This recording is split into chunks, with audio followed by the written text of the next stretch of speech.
Chapter 4 Lower 6th Summer Term and the long vac. It is about a 5-hour drive from Dorset to St. Hilda's in Derbyshire. Mr. Symington intended making the return journey to drop Fiona and I back at school on the same day, so we set off from their farm at 7 a.m. We drove for a couple of hours before Mr. Symington called out, "Anyone fancy a spot of breakfast?" Suddenly I felt really hungry. Evidently Fiona did too, as she quickly responded, "Yes please. There is a transport cafe near here that I usually go to when driving north," Mr. Symington said thoughtfully. "However, it probably isn't a good idea for a middle-aged man to be seen in such an establishment with two apparently nubile young women. The lorry drivers would certainly subject you to a close inspection and we wouldn't want to risk them discovering your secret, would we?" Fiona and I immediately concurred. "Well, that means no big fry-up, I'm afraid," he continued. "It will just have to be an anonymous motorway service station." So that is where we ended up. Whilst I was sorry to have missed out on the opportunity for proper, old-fashioned full English, I was sufficiently in feminine mode to think about the impact such a meal would have had on my figure. We settled instead for bacon butties and coffee each. Actually, the sandwich wasn't bad and I enjoyed it. "Better use the facilities now," Mr. Symington cautioned.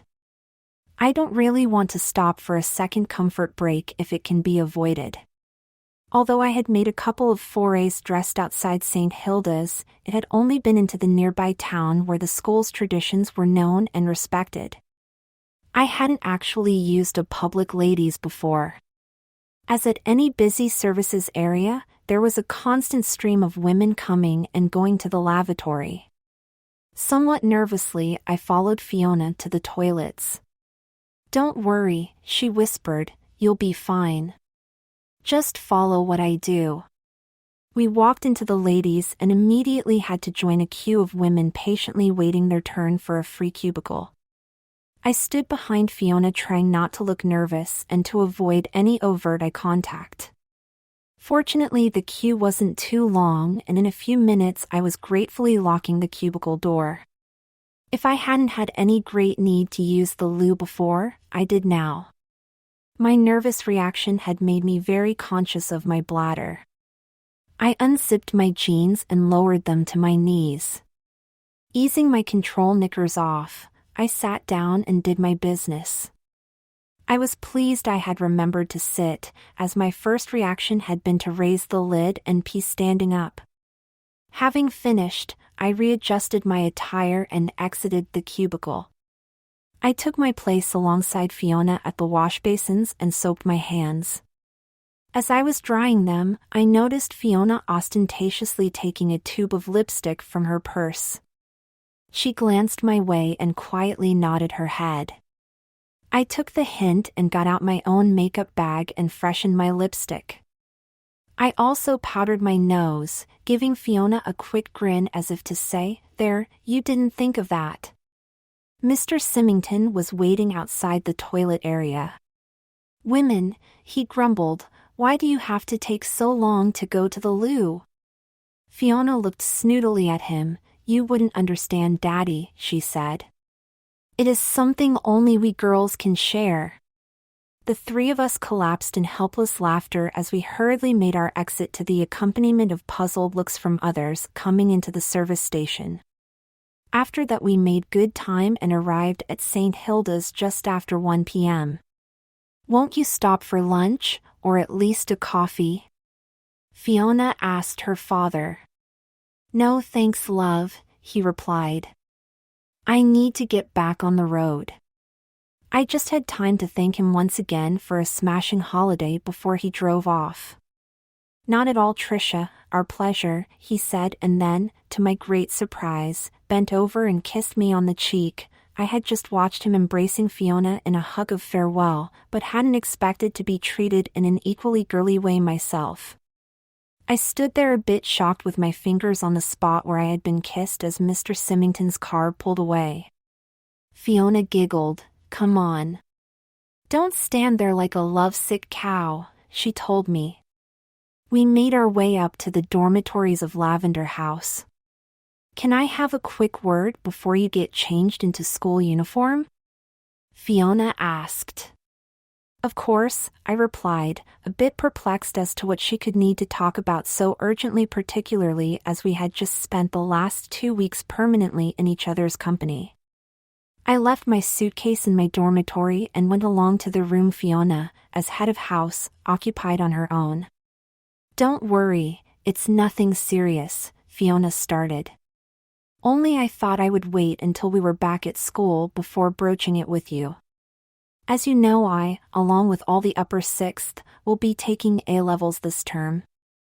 I really need to get down to some serious revision and therefore won't have much time to devote to house matters.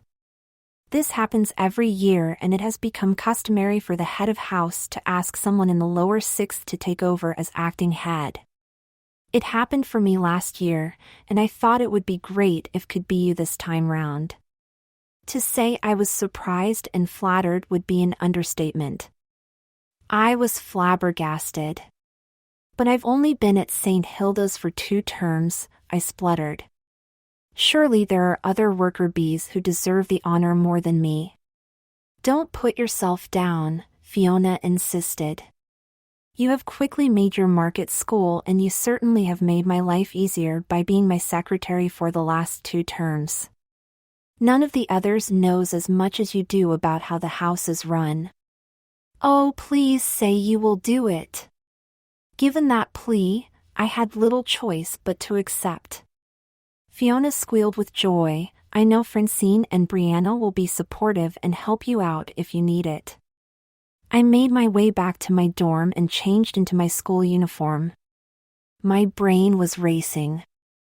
If I make a success of this acting role, maybe I'll stand a chance of becoming head of house next year, I thought excitedly. That would be a real honor and a surprise for Mom and Dad. Mr. McPherson approved Fiona's recommendation that I deputize for her in the run-up to her exams, and, from the congratulations I received, the members of Lavender House seemed pleased also. The term proceeded swiftly. Actually, I didn't have to do too much as acting head of house. Fiona had set a program of events in train, and my job was mostly to see them through and to keep an eye on house discipline. I found I really enjoyed the responsibility. Cricket was the main sporting focus for St. Hilda's in the summer term. Unlike when we played rugby and everyone reverted to their male role, for cricket we girls remained in feminine mode. As I was a decent bat and better spin bowler, I made it into the school team. I found it amusing to be playing teams from other boys' schools whilst wearing a short, flirty white skirt and our blue school shirt. We also played some other mixed teams, and it was interesting to discover how quickly real girls accepted us gender swaps into their circle. Over tea after such matches, I really enjoyed a good girly conversation about fashion and their boyfriends. I hadn't realized how frank girls could be in talking about their relationships. All too soon exam time came round. First the upper 6th sat their A-levels, and then the 5th form had their GCSEs. When the main exams were finished, it was the turn for the rest of us to take year-end tests. Although these were not formally assessed, I was pleased that my results indicated that I was on course to get good grades when it becomes my turn to take A-levels next year. I really want to get into one of the Oxford colleges and read English, and I know I am going to have to get very good grades if I am to achieve this ambition. Just after I finished my exams, I received a letter from my mother. In it she said that she and Dad were looking forward to seeing me again, which was a relief. With the letter, the envelope contained an airline ticket for me to fly to Bangkok. I was very excited. Not only had I felt somewhat abandoned by my parents this last year, but I had also been disappointed not to have the chance to visit Thailand. Now, in a few short weeks, I would be on my way. I realized that I would have to switch back to dressing as a boy for my holiday in Bangkok. For a start, there was the question of my passport, which clearly showed me as male. In preparation for my trip, Therefore, I asked Tom, the school handyman, if he could get my suitcase containing my boy clothes out of storage. This suitcase contained the clothes I had brought with me when I started at St. Hilda's and before I learned that I would be spending my time there in girl mode. I had wondered at the time why I seemed to have so few clothes for a whole year at school. Now I knew why. It was with some amusement I opened my case. I hadn't worn boys' clothing for 8 months and wondered whether they would feel odd. They did. The fabrics felt coarse and heavy compared with what I had become used to. Also, my boy clothes no longer fitted. I realized that over the last few months I had become more conscious of my appearance and as a consequence was eating less than I had previously. My boy's blazer now sagged at the shoulders and gapped in the front. My trousers had to be held up with a belt tightened to its final hole. Just about the only items of clothing that fitted properly were my shoes. In some distress, I emailed Mom and asked her advice on what I should do. She suggested I buy one set of boys' summer clothes that fitted properly just for the flight out to Bangkok. Clothing is much cheaper to buy in Thailand, she wrote. We can get you some new things when you get here. That seemed sensible, so at the next opportunity to go into town I had the odd experience of shopping for a boy's outfit whilst dressed as a girl. I just purchased a short-sleeved check shirt, a pair of khaki trousers, and a lightweight jacket. I could wear a pair of my plain school knickers for underwear. My boys' underpants were so loose in the waist they wouldn't stay up. And, as I had already discovered, my old socks and shoes fit fine. With exams over, the end of term rushed on apace. Fiona resumed responsibility for Lavender House whilst I, unbeknown to her, was planning a party for Lavender House pupils to say goodbye to someone who had proved to be a very popular head of house. This took place on the penultimate evening of term. My helpers and me decorated the common room with bunting made out of photos of Fiona. We had all clubbed together to buy party food and soft drinks. Whilst we were busy getting ready, Brianna kept Fiona occupied elsewhere. If I say so myself, the party was a great success and Fiona was surprised and delighted to be such a center of attention. The final evening of the summer term was traditionally reserved for an all-school dinner in the main hall at which Mr. McPherson bade farewell to the departing upper sixth formers. It turned out to be another fun evening, and I think those leaving St. Hilda's for the final time all felt a twinge of sadness at the ending of their time there. After the dinner and speeches, Fiona and I wandered off on our own. Now, just because I am off to university it doesn't mean our friendship has to end, she announced firmly. If you are stuck at school during any of the holidays next year, just let me know and you can either come and stay with me in Oxford, he had the offer of a place at Balliol College, or, if I have gone down, you can come to Dorset. I know my parents would be pleased to see you again. This was a wonderful offer and I had no difficulty in accepting immediately. I'll also keep my fingers crossed that you get to be head of Lavender House next year, she continued. I too was secretly hoping this would be the case. Tentatively I broached a subject I had wanted to raise with Fiona but had previously lacked the bottle to ask. Are you planning to start university as Fiona or Paul? I inquired. Fiona grinned, as Paul, I think. I am reluctant to give up my girly side totally, but I want to concentrate on settling into university as quickly as possible, and I am afraid a reputation for being a cross-dresser isn't going to help. Later on, who knows? I'll just see what develops. I wished my friend all the best for the next stage in her life and that she would have a good summer. I'm not planning to do much, Fiona confessed.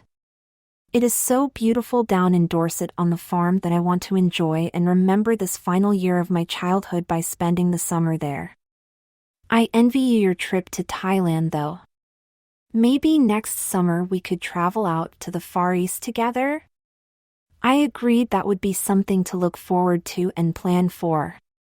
So, promising to keep in touch, we retired to our respective beds. The next day I had to get up early. St. Hilda's laid on transport to the nearest railway station, and from there I caught a train to London and then took the underground to Heathrow Airport. My flight left at 15:05, so I had to be at the airport by 1 o'clock. I just made it. The flight to Bangkok was long and tedious, but I made the best of it by catching up on films I had missed when they came round on general release. I also managed to doze a bit, so, although feeling dirty and crumpled, I was fairly well awake for my first experience of Thailand. The plane landed a few minutes late at 9:45, and I was fortunate in that it didn't take me too long to be processed through immigration, collect my luggage, and exit through customs. As I came out into the main concourse, I spotted a man holding a card with my name, Patrick Gorhandley, written on it. As I approached the man, he bowed his head. "Welcome to Bangkok, young sir. My name is Gon and I am a driver from the British Embassy. Your honorable mother has asked me to collect and transport you to the embassy." He insisted on carrying my, very small, suitcase and led me across the terminal to the car park. The car turned out to be a large, black Daimler. I luxuriated in the comfort of the leather-upholstered back seat as we drove out of the airport. That was when the good news ended. Bangkok is notorious for its traffic problems, and no sooner had we left the airport and driven a couple of miles down the freeway when we ground to a halt in the middle of an enormous traffic jam. We spent the next half hour crawling forward. Eventually Gon exited the freeway and within minutes had me totally disorientated as he wove his way along all sorts of minor roads and lanes. It took us a couple of hours to reach the embassy. I thanked Gon for his excellent driving and made my way into reception. The receptionist, a young Thai woman, was clearly expecting me as she greeted me warmly. "Welcome, Master Patrick. I will just ring through to your mother and tell her you have arrived." A short while later my mother swept down the stairs and hugged me close.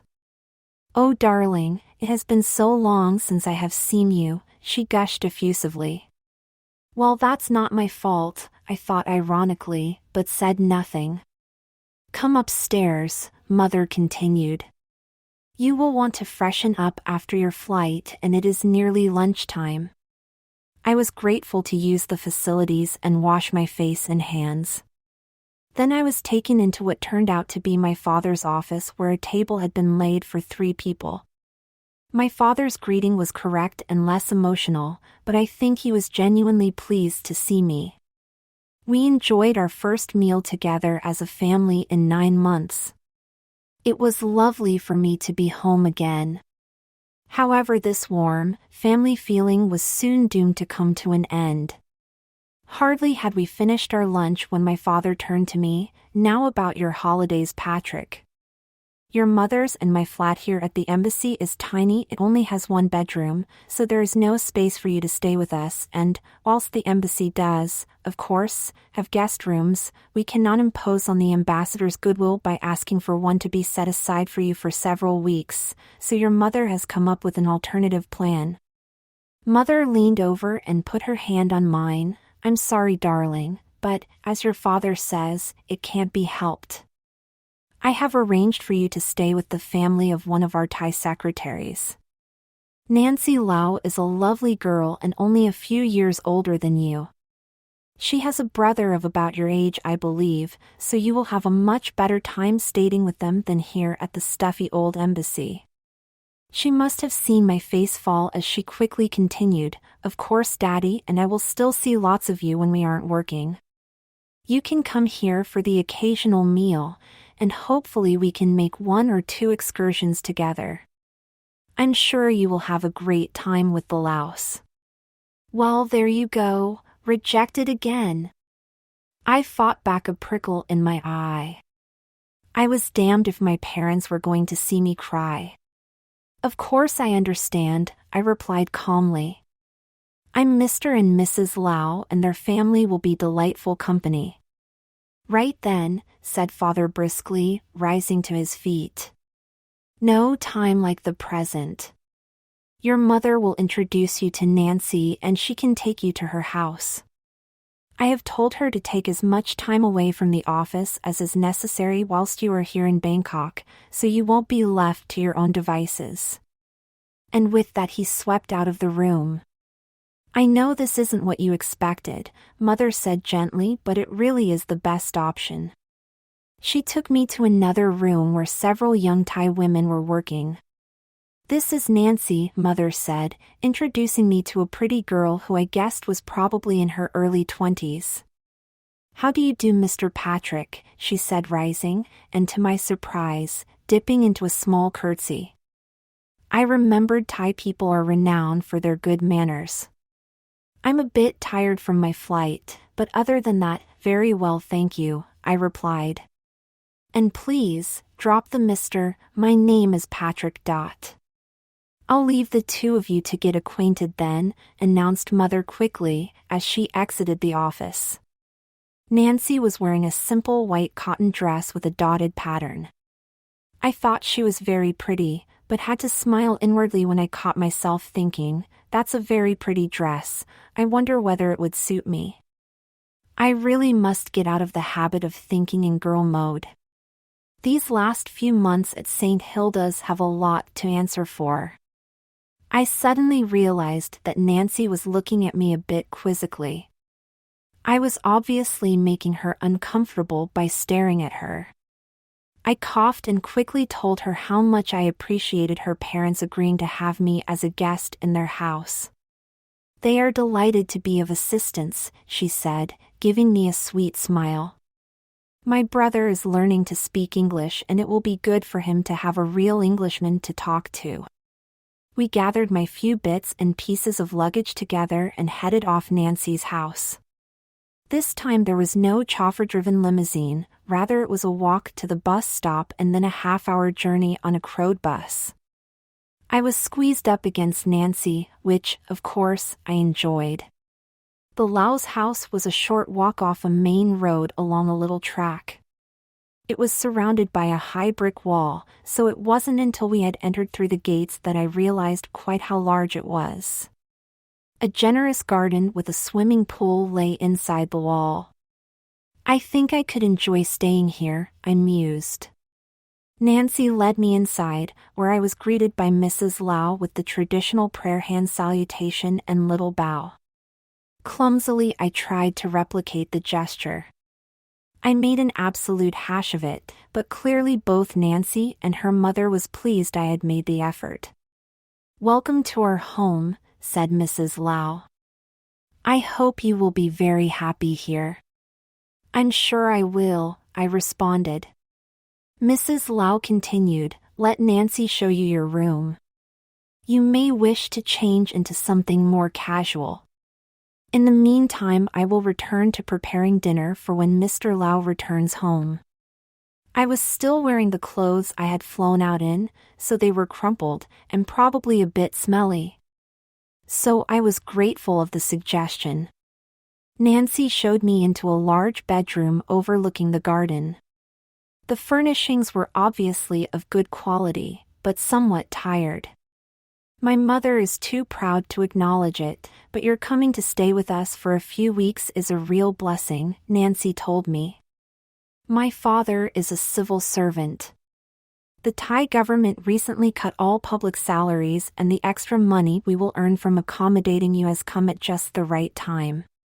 The family is facing a few issues with my brother, the one learning English, and we will have to spend quite a bit of money on him. You will meet Daniel soon and will then understand. This was intriguing, but I refrained from asking any questions. Nancy left me whilst I showered and changed clothes. It was a relief to slip on a fresh t-shirt and shorts. I returned to the kitchen where Nancy was helping her mother prepare the evening meal. Is there anything I can do to help? I asked, only I don't want to be a burden on you while I am staying in your home. I don't expect to be waited on, you know. Mrs. Lau smiled her gratitude and suggested I peel and chop some vegetables. Soon the three of us were happily employed around the kitchen table as I responded to questions about what it was like living in England and what plans I had for my time in Thailand. I explained I had no firm plans and would welcome any suggestions. Nancy can show you the principal tourist sites in Bangkok, Mrs. Lau advised, and when you have done that you will be better placed to think about what else you might like to see and experience. We had been chatting away for about half an hour when we heard the front door open. Mrs. Lau glanced nervously at Nancy. "That will be your brother coming in," she said. "Have you told Patrick about Daniel?" "Not yet," replied Nancy. "I thought it would be easier once he has met Daniel."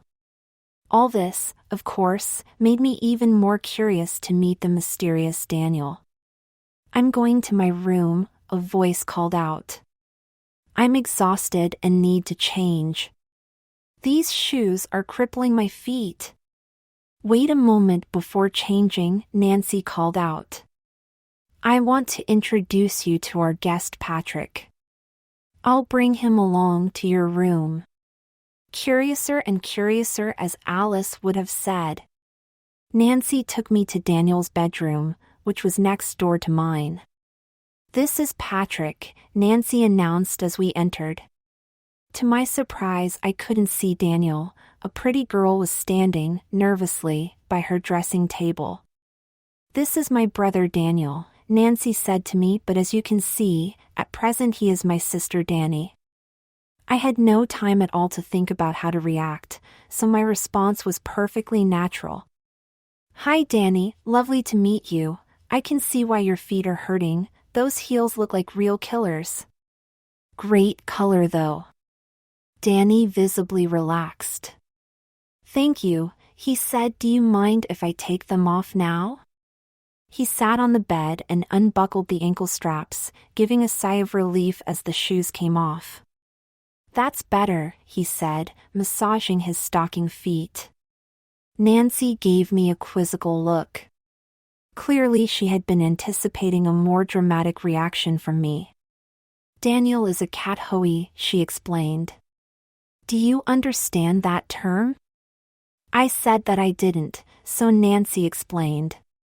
"Cathuis are what I believe you in the West call ladyboys. My brother was obviously born and raised as a boy, but has always insisted he should have been a girl. My parents resisted at first, but a couple of years ago accepted that Daniel would be happier as Dany. Transgender people are more accepted here in Thailand than I believe is the case in England. I hope you are not too shocked." I paused before answering. How much of my own situation was I prepared to reveal? I decided honesty is the best policy. "Well, I've never heard the term cathoe before," I said, "but I do know what ladyboys are. In fact, in a way, I guess I am one myself." This caused starts of surprise from both Nancy and Dany. So I explained about the slightly odd approach taken by St. Hilda's to gender education. Flying out to Thailand had been the first time I have worn boys' clothes in over 9 months, I finally told them. Although, unlike Dany, I have never felt I should have been born a girl, I have really enjoyed and benefited from getting in touch with my feminine side. "Have you brought any of your clothes with you?" Dany inquired eagerly. I shook my head. "I never for a moment thought I would need them," I said ruefully. "In fact, I have hardly any clothes with me at all.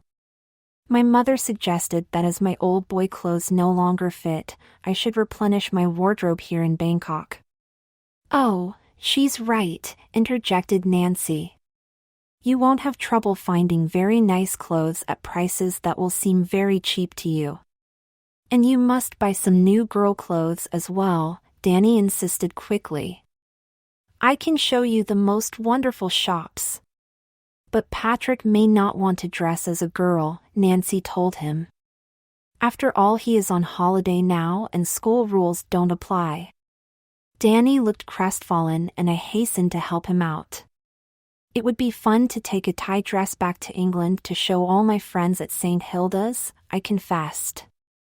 I'll be happy to take your advice about what to buy and where best to get it." Dany squealed with joy and, leaping up, gave me a big hug and a kiss on the cheek. Realizing what he had done, he sat down again, sheepishly, and apologized. "I'm sorry, Patrick, I shouldn't have done that." "It's okay," I said, and pulling her to her feet, I hugged her back, but refrained from kissing. "Well, if you are sure?" Nancy ventured.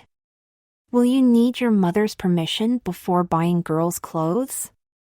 "Oh no," I told her. "Mummy knows that I will be going back into girl mode when I return to school. And she has given me a wad of cash, so I can easily afford the few things I'll need. I wouldn't be too sure of that if Dany is showing you where to go." "That girl can shop for Thailand," Nancy said, smiling affectionately at her brother. The three of us returned to the kitchen where Mrs. Lau was waiting nervously to learn my reaction to her cross-dressed son. She was surprised to learn about my own circumstances but much relieved when Nancy explained how this helped me empathize with Dany. Mr. Lau came home shortly afterwards and made me equally welcome in his home. Mrs. Lau announced that dinner was ready and we all sat down to eat. I really enjoyed my first experience of authentic Thai cooking. By the early evening, jet lag had caught up with me and I was yawning my head off. Mrs. Lau instructed me to go to bed. I did as she requested and fell asleep as soon as my head hit the pillow. The next day I awoke feeling much refreshed. I showered and put on my only remaining set of casual clothes. Mrs. Lau had taken those I had worn yesterday and put them in the wash. I would have to go shopping to buy some more. Over breakfast I explained my predicament. Nancy said that, unfortunately, I have some work at the embassy I need to finish off before I can give my time to entertaining you. Can you wait another day before going to buy some new clothes? At this point Dany chipped in, "It's okay, I can take Patrick shopping." Mrs. Lau looked dubious. "Well, if you are sure, how do you feel about it, Patrick?" I told her I was fine with Dany's kind offer, so with a squeal of delight she rushed off to get changed. That girl must go through more outfits in a day than she has meals. I had thought she looked quite suitably dressed for shopping already, but clearly I got that wrong. It only took Dany half an hour to choose her outfit and, eventually, she and I made our way to the bus stop and set off on our shopping expedition. "I suppose you do have to buy some boring old boys' clothes?" Dany inquired petulantly. "Well, I ought to," I smiled. "I'm going to have to go into the embassy to see my mom and dad, and I don't think the staff there would take kindly to my pitching up in a skirt." "Stupid England," Dany grumbled. "No one would mind in the least if you walked into a Thai government building wearing women's clothing."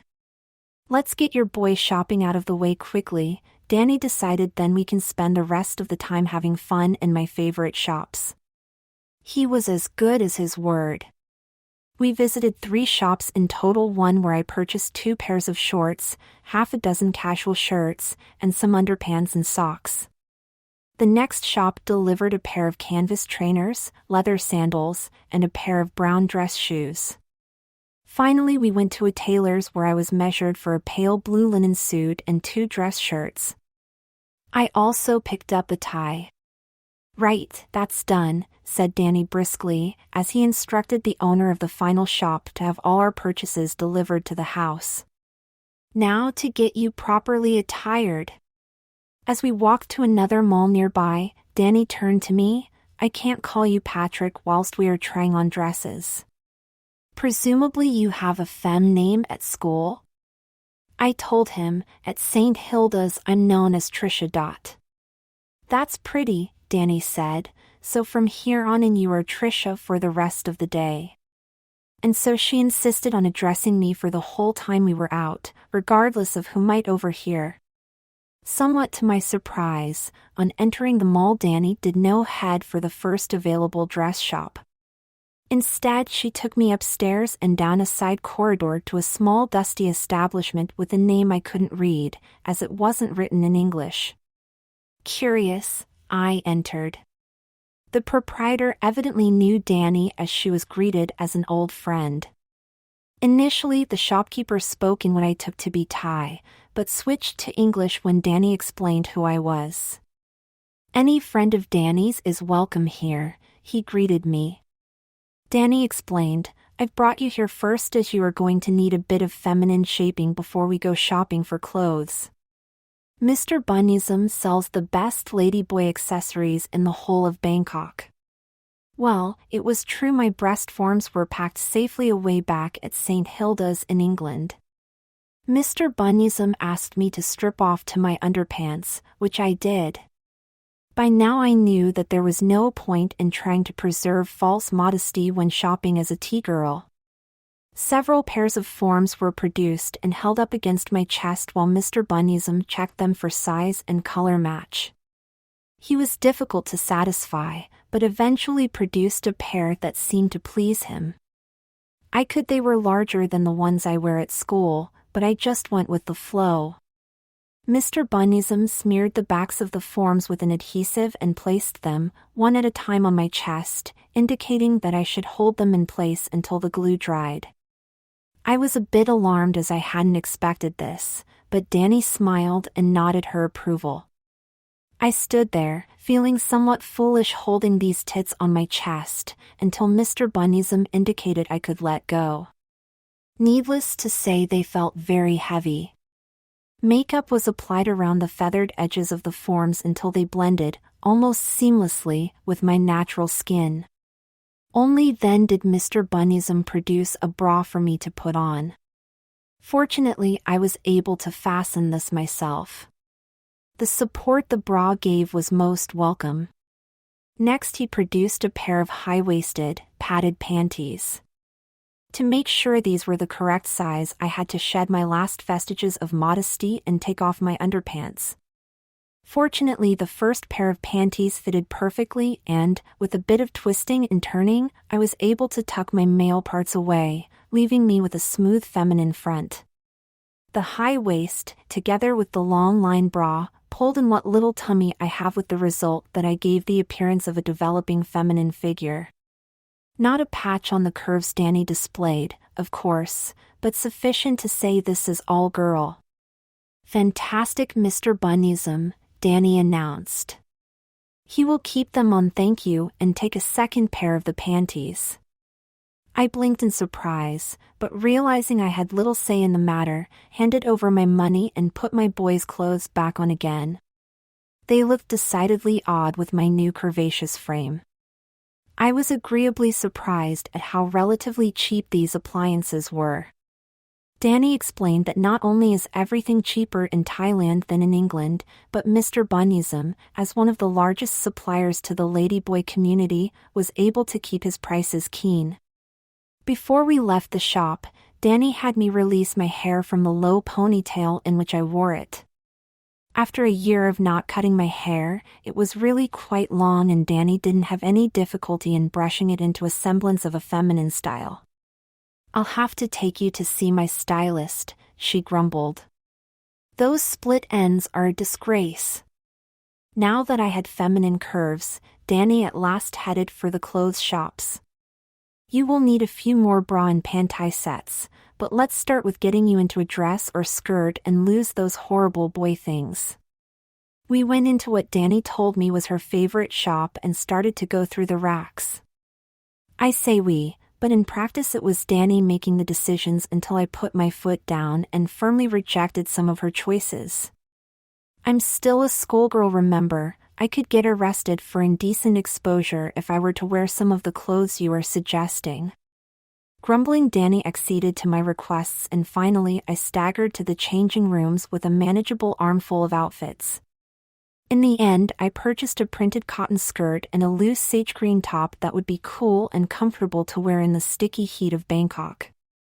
I also purchased the pair of white trousers I am wearing with the top, as Dany said they looked great on my new figure. Dany also insisted I purchase a long dress. She tried to get me to buy Thai-style outfit, but after trying one on I thought I just wasn't ready for something that ultra-feminine. Having said that, the lovely dress I did end up with was hardly less girly. Having now bought 3 items in various shades of green, which Dany said was definitely one of your colors, for my final purchase I went for pink.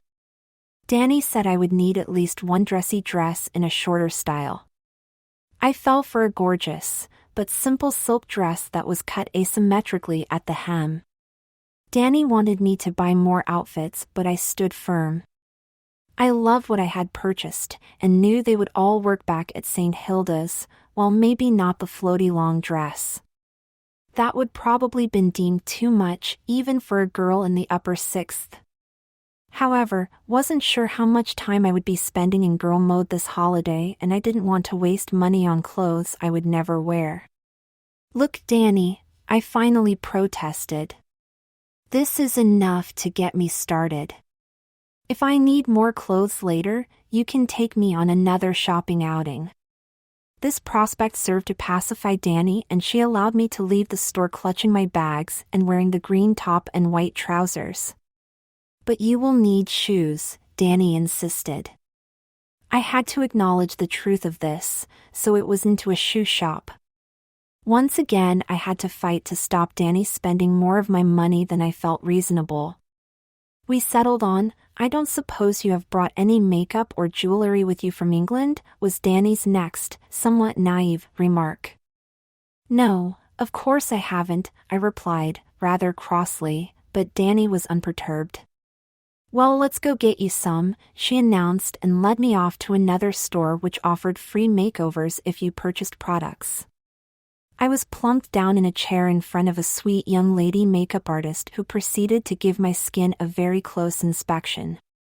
Having made up her mind which products would work best for me, she proceeded to apply a complete daytime makeup.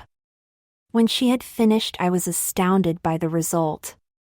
It was much more sophisticated than any look I had had before and made me appear older than my 17 years. I really liked it. I thanked the assistant profusely and purchased all the products she had used on me. As she had taken time to explain everything she was doing, I was fairly confident that, with a bit of practice, I would be able to replicate the look. Next it was off to a stall selling inexpensive costume jewelry. "I see you have had your ears pierced," Dany exclaimed. "That is good, as it means you can buy some nice dangly earrings straight away." She led me over to a stand of earrings. There were so many pretty pairs I had difficulty limiting my choice. If I had listened to Dany, I would have ended up with a bag full. After I had picked out about half a dozen pairs, Dany said, "Actually, you don't need to spend too much money on jewelry. I've got loads and am happy to lend you whatever you need." The final thing Dany insisted I buy was a handbag, or as she insisted on calling it, a purse. "You really need at least one purse," she urged. "I can lend you clutch ones for going out, but without pockets you will find you need a main purse of your own into which you can throw anything you think you might need." This made sense. I have just that sort of bag at St. Hilda's, and I found a really nice one on a small market stall. We took the bus back to Dany's house laden with bags. Mrs. Laos smiled as we walked in. "I see it didn't take Dany long to get you into skirts." I blushed but had to confess that I had really enjoyed my day. "Thank you, Dany," I said. "We must do it again sometime, but not just yet." Nancy came in shortly thereafter, and she too complimented me on my appearance and said how nice I look in girl mode. I remain as Trisha for dinner and the rest of the evening. Mr. Laos seemed perfectly at ease dining with 4 women, even if 2 of us are technically male. During the evening my phone rang. It was Mother. After the usual "how are you settling in" conversation, she said, "I have to make a visit out of town tomorrow and wonder whether you might like to come with me. It will give you a chance to see something of the countryside." Well, yes, of course I would like to. I want to spend time with my parents, that's why I have come to Thailand, and it would be fun to see more of the country than just Bangkok. So we arranged that she would pick me up in an embassy car at the end of the lane leading to the Laos house at 9:30 in the morning. This would mean reverting to Patrick mode, so I enlisted Dany's help in removing my breast forms using the special solvent Mr. Bunyism had provided. This took a while and it was getting late and I was tired after a busy and exciting day when I suddenly remembered I was still wearing makeup. I hurriedly cleaned and cleansed my face, pulled on a t-shirt and boxer shorts before falling into bed. I fell asleep straight away. I slept so soundly that Nancy had to wake me up. "Come on, Patrick, your mother will be here in half an hour." I shot out of bed, a quick shower, and into a new casual shirt and shorts from the boys' clothing I had purchased the previous day. I grabbed a quick coffee on my way through the kitchen and arrived at the end of the lane a couple of minutes before Mother drove up. She would not have been pleased if I had kept her waiting. "Good morning, dear," she said, offering up her cheek for me to kiss. "Good morning, Master Patrick. Gone was our chauffeur again today." As we drove out into the country, Mother explained that she had to make a visit to a Chinese businessman who was staying with a Thai colleague on the latter man's country farm. "But my meeting shouldn't take long and, after that, the day is all ours, so let's enjoy it." We drove for about an hour out of Bangkok before turning onto a long drive that led up to a rambling collection of traditionally styled buildings. Mother got out at the front door. Turning to me, she said, "Do you mind going with Gon to the staff side of the house? I'm sure they will find you something to eat and drink. They will inform Gon when my meeting is over." That was fine with me. I was feeling peckish, not having had any breakfast, and the prospect of a snack was appealing. Gon drove round to the back of the house and the two of us went into kitchen. We were made welcome and before long I was tucking into a pile of savory morsels and sipping a fruit drink. I had no idea of what I was eating, but it all tasted delicious and I sat back with a sigh of pleasure, now comfortably full. It was obvious that a Western boy wasn't often seen in this kitchen and the female staff giggled and stared at me. They pressed me to try more dishes but I couldn't manage another mouthful. After about an hour a manservant came through and told Gon, "Madam is ready to depart now." I expressed my thanks to the kitchen ladies and we got back into the car and drove round to the front door, where Mother joined us. As she climbed into the back seat of the car she stumbled and would have fallen had I not caught her. As a result we ended up holding on to each other, our faces only inches apart. A frown crossed Mother's face. As we drove off she leaned over and whispered in my ear, "Have you been wearing makeup? I can see a smear of lipstick in the corner of your mouth and traces of eyeliner and mascara around your eyes. And why are you wearing gold earrings?" I had forgotten to replace the pretty earrings I had been wearing the previous evening with my usual simple studs. Ah, the moment of truth. What should I tell her and how could I explain? Well, there was only one answer to that. I would have to tell her the truth. A lie now would almost certainly be found out later. So I took a deep breath. Yes, I was wearing makeup yesterday and I bought these earrings in a mall yesterday when I was out shopping. I then went on to explain about Daniel and how the Laos were using the money Mother paid them for my accommodation to help fund his transition into becoming Dany. Having lived in Thailand for some time, Mother was familiar with the concept of a third gender. Of course I told him about the gender program at St. Hilda's, I continued. Dany asked if he could see what I look like as a girl and, as I didn't have any of my girl clothes with me, I bought some at the same time as I got these new boys' clothes, indicating what I was currently wearing. "You can't really say you mind," I hastened on, "after all it was you and Father who enrolled me at St. Hilda's. You must have known about their gender program, although you never warned me." I stopped. Mother had the grace to look embarrassed. That is true, dear, she started, but we never thought you would continue dressing as a girl outside of school term. In a few weeks I have to go back to St. Hilda's for another year living full-time as a girl, I explained. I didn't come to Thailand expecting to dress, but having now got some clothes it seems sensible to keep my hand in so I don't slip back into walking and behaving like a boy. It's been hard work this year learning how to behave in a feminine manner and I don't want to have to do it all over again. We had said enough, and sat back in our seats in silence, each with their own thoughts. I could see Gon's grin reflected in the driving mirror. He had heard everything we had said. Mother realized this at the same moment. "Oh, Gon, you mustn't mention a word of this to anyone, do you understand?" "Of course, madam," he replied. "You can rely on my discretion. But, if you will allow me, there is no shame in being a cat-hoey here in Thailand. 2 of my cousins work as women in a dress factory.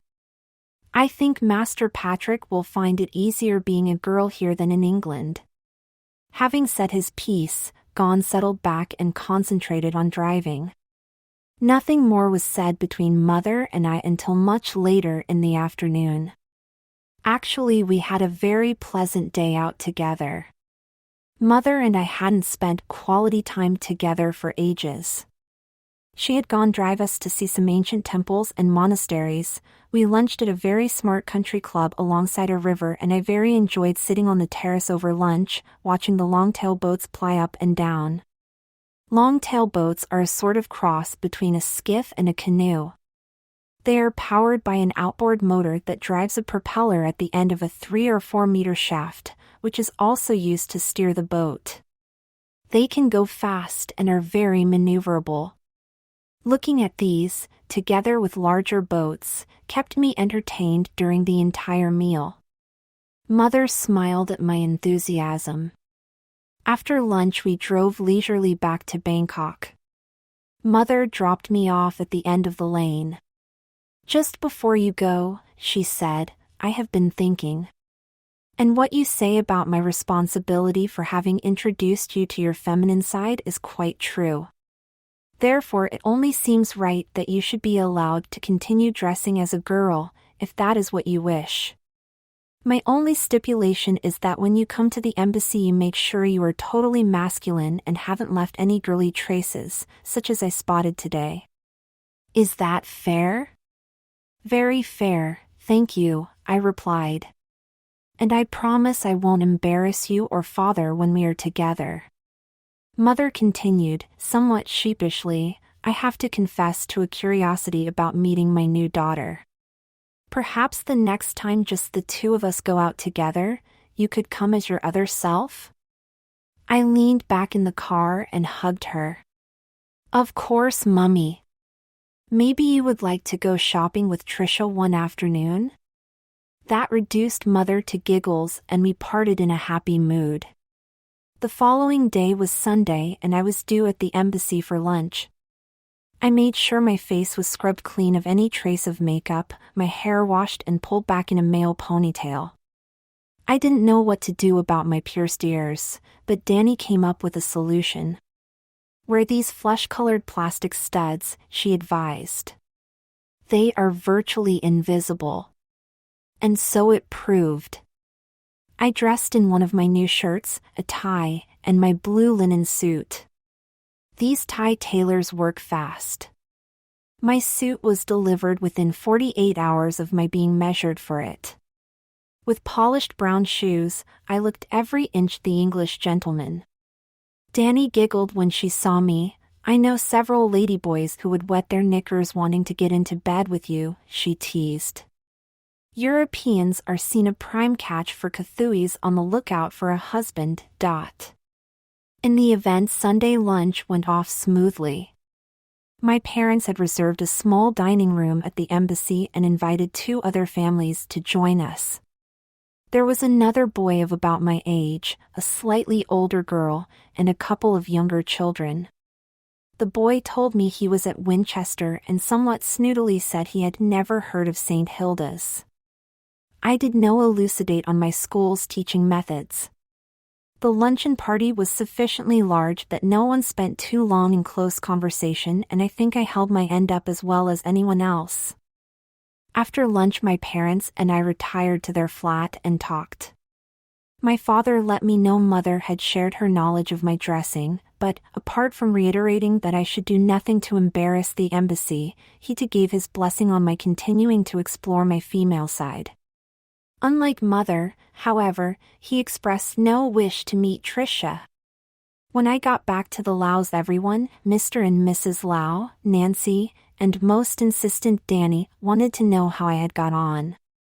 I told them, both my parents have agreed that I can continue dressing for the rest of the holiday, so if you are okay with that, I propose to be Tricia all the time except for those few occasions when Patrick will have to be on parade. They all smiled and indicated their pleasure at my decision. Dany squealed and threw herself at me. "You are going to have to come and meet my friends," she insisted. I didn't argue. It would be fun meeting other transgender boys. Dany continued, "You will have to come to the club where I work." She then went on to explain that a few weeks previously she had been taken on as a trainee dancer at one of the better ladyboy clubs. They had agreed to her taking a few days off to meet me, but she was due back at work the following day, Monday. The Blue Kangaroo is one of the most popular tea-girl clubs for foreign tourists, and I was really lucky to get taken on by them, she told me. I said I would love to come and see her performing. At this, Dany's face fell. "I'm just a trainee dancer," she explained. "At the moment I only work as a waitress." I said that didn't matter, she was on her way and I would love to see her at work. "You can serve me drinks all night," I joked. Dany went back to work the following morning, and for the next week Nancy took me round different parts of Bangkok. She was a great guide and seemed to know instinctively what I would enjoy. Needless to say, I went out in girl mode and, once I had purchased a few more things to augment my limited wardrobe, had fun trying out dresses and skirts much less modest that I had been able to wear at St. Hilda's. On the Friday evening, it was arranged that Nancy would take me to the Blue Kangaroo. Dany said she would reserve us seats in her section of the club from where we would have a good view of the show as well as her personal attention as our waitress. Naturally, I needed a new dress for such an auspicious occasion, so we went shopping. I found a lovely pale blue, sleeveless dress that's short in the hem and high in the neck. It enabled me to show off my legs whilst concealing the fact that I was wearing breast forms. Nancy warned me that the club would be air-conditioned. "Some of these clubs can actually be quite chilly," she told me. I always take a shawl myself. I was pleased with my purchase anyway and decided to risk being a bit cool. So that evening, dressed to the nines, Nancy and I set off for the Blue Kangaroo. True to her word, Dany had reserved us an excellent table. She was dressed in a traditional Thai costume with her hair up and looked lovely. A hostess showed us to our seats and then Dany came over to take our drinks order. "I'm so excited you have come to the club," she said to me. "I so want to make it as a performer and, hopefully, I'll get a chance soon.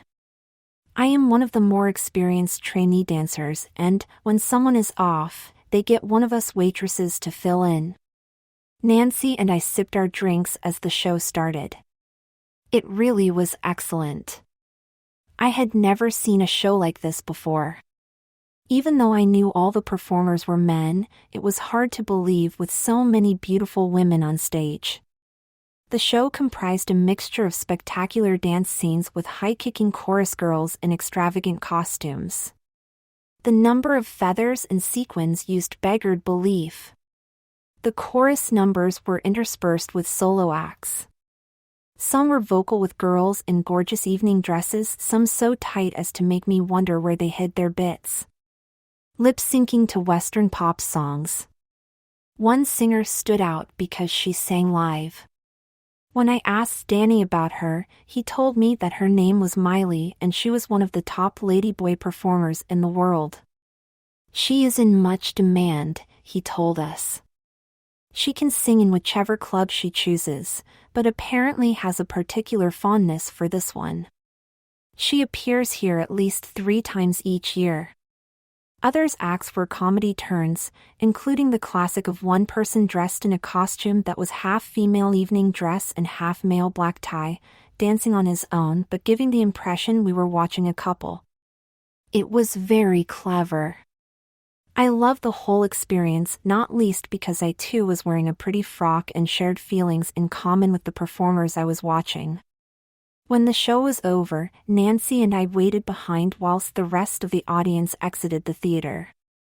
The performers were on hand to give the punters an opportunity to have their photos taken with them. Dany explained, the girls make quite a lot of extra money this way and this helps them fund their transition.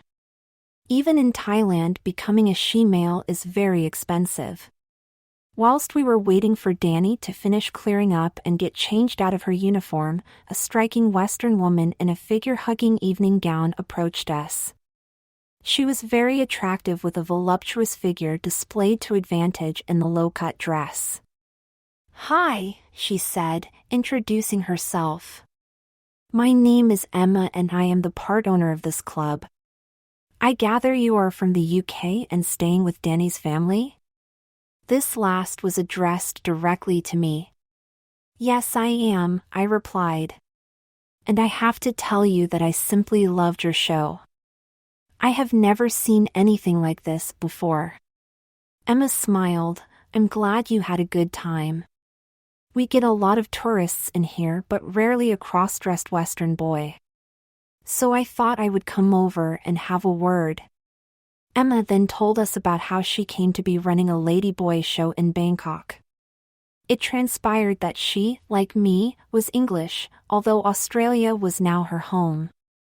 What did come as a surprise, although perhaps it shouldn't have, was that Emma too was a ladyboy. Emma explained that whilst she didn't spend all her time in Bangkok, her company owned several blue kangaroo clubs across Asia and she had to visit all them from time to time. This one was her favorite as it was the first club for which she had overseen the opening. I told her how much I had enjoyed Miley's singing. Emma smiled. "Miley is one of my oldest friends," she said. "We had apartments in the same building when I first moved to Sydney. Miley is one of those responsible for me discovering my feminine side, so I owe her a lot." Shortly after, Dany appeared, having completed her work. We said good night to Emma and made our way home. In the taxi, I couldn't stop enthusing about the blue kangaroo, much to Nancy's amusement. "Maybe you should think about applying for a job there yourself," she joked. That gave me pause for thought. I had never really considered where my cross-dressing might be taking me. It might have started as a curriculum requirement at St. Hilda's, but it was clearly becoming a much more deep-seated part of who I am. The next few days continued as before. I went up to the embassy for Sunday lunch as Patrick, of course, and fulfilled my promise to my mother of letting her see me in my feminine guise. She was secretly thrilled to meet her new daughter and we spent a lovely afternoon together shopping and gossiping. I told her in greater detail about what it was like being a girl at St. Hilda's and shared a little of my confusion over my future gender role. Mummy was kindness itself, encouraging me to explore my new feelings. "The right course of action will emerge," she assured me. "The important thing is to take your time and not rush." Then I had a great surprise. One evening, after Nancy and I had been out sightseeing, Dany, who had been waiting eagerly for us to return, rushed in and blurted out, "I've got my chance to prove I can be a ladyboy dancer," she squealed. "One of our singers is having her op down there, and this means one of the chorus has been promoted into the singing lineup. I am replacing her in the chorus line. It's so exciting!" We hugged and congratulated her. "This means the club will need to recruit a new temporary waitress," Dany continued, "and I wondered whether you would like the job. I've already had a word with the front of house manager, and he says that if you can show him you are up to the job, he would be happy to have you. We don't get many Western tea girls working in the clubs, and I think he sees you as a trophy catch. Wow, this took my breath away. However, I didn't need to think for long. I'll do it, I said. The following morning I went to the Blue Kangaroo with Dany and was interviewed by Simon Chang, the front of house manager. He approved my appointment as temporary waitress and sent me off to wardrobe to be fitted for my uniform. As you can imagine, a club like the Blue Kangaroo has an enormous stock of costumes and employs a professional wardrobe staff to look after them. It didn't take long for my measurements to be taken and a suitable uniform produced. As it was form-fitting, it was decided I would need to wear a light corset to improve my curves, but apart from that everything went smoothly. I was to start work the next night. Dany spent that evening taking me through the duties of a club waitress. The important thing to remember is to always be at a table as drinks are being finished, she advised. That way you can usually get a group to have at least 2 more rounds of drinks during the evening. As part of what you will be paid is based on your sales, this can be quite important. The other thing to remember is to be polite and subservient. You will, I'm afraid, be subject to more than a few passes, but the people who come to the club are, in the main, well-behaved, so it is more a bit of fun than a serious come-on. But be prepared to get your bottom patted a few times. I think I can cope with that. My first night as a waitress went very well, all things considered. I remembered what Dany had taught me and tried to make myself unobtrusively pleasant to my customers. I must have succeeded as I received what I thought to be very generous tips. At the Blue Kangaroo each girl keeps her own tips, so there is a lot of competition for the best clients. Everyone was very friendly toward me though, and I settled in quickly. All the staff at the club, performers and waiting staff alike, use a common dressing room for changing. The second evening, after we had finished work and were getting back into our street clothes, I noticed that Dany was the possessor of a very pretty pair of breasts of her own. They weren't particularly large, perhaps a B cup, but very definitely her own. I sort of recalled Dany telling me that she no longer needed to wear forms, but I hadn't seen her naked before. Below the waist he was still obviously male, but her upper torso was very feminine. I asked Dany how he had achieved such growth. I'm taking female hormones, Dany said. Later I will have them enlarged surgically, but what you see is all my own, and she probably hefted them in her hands for my inspection. I was impressed. I could get you some hormones if you like, Dany offered. They won't have much of an effect in the few weeks you have left in Bangkok, but they will certainly enhance your figure if you continue taking them when you return to England. This brought me up short. How far am I prepared to take my feminization? Dany sensed my doubts. It's okay, she told me, the effects wear off once you stop taking them. Or at least that is what my doctor says. I had a rush of blood to the head. I felt reckless. Okay, how do I set about it? Dany was thrilled and said she would take me to her doctor the next day. How can I explain my decision? When I came to Bangkok, I never envisaged that I would resume living as a girl, let alone take my feminization several steps further. But Thailand had been a real eye-opener. T-girls really did form a third gender here, and I wanted to feel what it would be like to be one of their number. So I took a deep breath and went for it. Should I have consulted my parents? Of course I should, but I knew they would never agree and, as they wouldn't notice any difference in my appearance during the short time remaining for me in Bangkok, I decided I would make my own decision about my life choices. After all, I am nearly 18. If I don't like the results, I can always stop taking the pills and wait for the effects to go away. The next morning, as promised, Dany to me to his doctor. Dr. Huntasa turned out to be a man of late middle age, scruffy in appearance, and working out of a surgery that would certainly benefit from a good clean.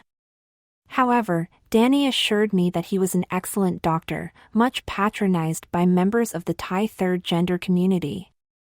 The doctor asked me to strip, took urine and blood samples, and weighed and measured me. He paid what I thought was undue attention to the dimensions of my cock. He then told me to get dressed and return the next day when he would have the results from the samples he had taken. I was a bit surprised at the swiftness of the consultation. I had been psyching myself up to respond to questions about why I want to develop secondary feminine characteristics, etc. But there had been nothing like that at all.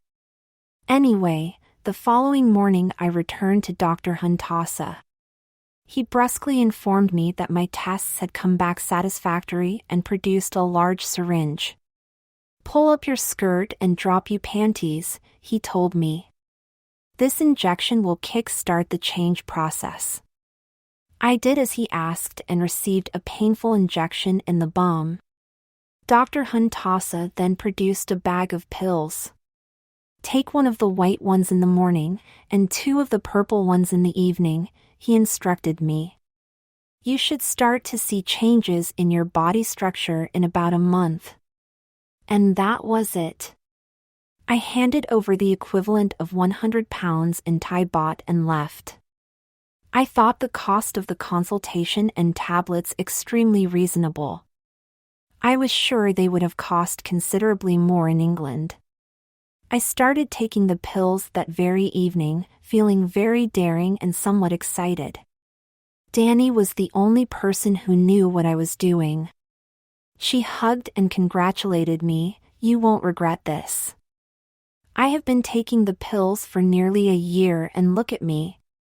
We were in her bedroom and alone, so Dany stripped off and allowed me to feel the softness of her pert little breasts. Now I could look at her closely in private. I noticed that she had laid down a layer of fat around her hips, bottom and thighs to give her a womanly profile. Her waist was reduced and there was no sign of any body hair. Her penis was rather small and her testicles shrunken. However, she assured me these changes were all reversible if she ever decided to stop taking the pills. There were 3 weeks of my holiday remaining and I religiously took my tablets night and morning. Whilst I didn't expect to see any instant changes, I was still a little disappointed that nothing seemed to be happening. Dany told me, it took about 6 weeks before I noticed any developments. I gave up sightseeing and spent every evening working at the Blue Kangaroo. I soon discovered that we waitresses were expected to wear different styles of uniform. Whilst the classic Thai traditional dress was most frequently worn, there were theme evenings when we were expected to dress appropriately. So over the next 3 weeks I got to play a number of different roles.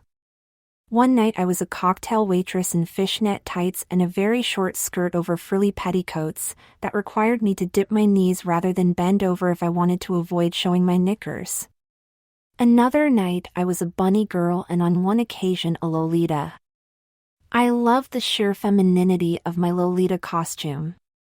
I became accustomed to walking in very high heels and developed a feminine sway to my stride.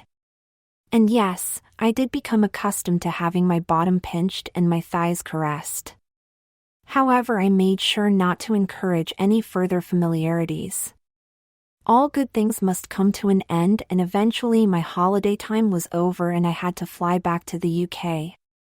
On my last night at the Blue Kangaroo, Emma made a point of finding and thanking me for my efforts. "You are a very efficient waitress, Tricia," she told me. "Anytime you want a job, drop me an email. We are thinking of opening up a Blue Kangaroo in London sometime soon and will want experienced staff." I hadn't actually explained that I was still at school, so let that pass, but thanked her profusely and promised to stay in touch. I was quite sad as I handed in my uniform for the last time and changed back into my street clothes. The following day I would be flying back to England. I got up early and packed for the journey. I needed an extra, large suitcase for all my new girly purchases.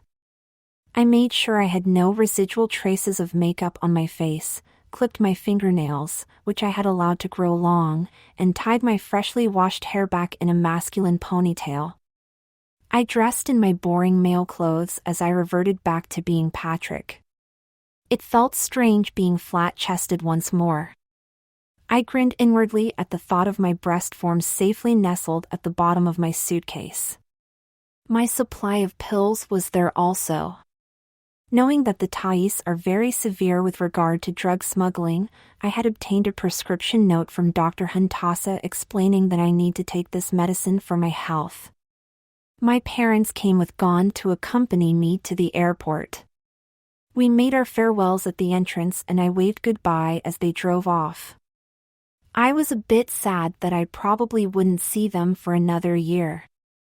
I gave the woman at check-in my note from Dr. Huntasa and she attached a note to my suitcase. In the event there wasn't any problem and everything turned up safely at Heathrow.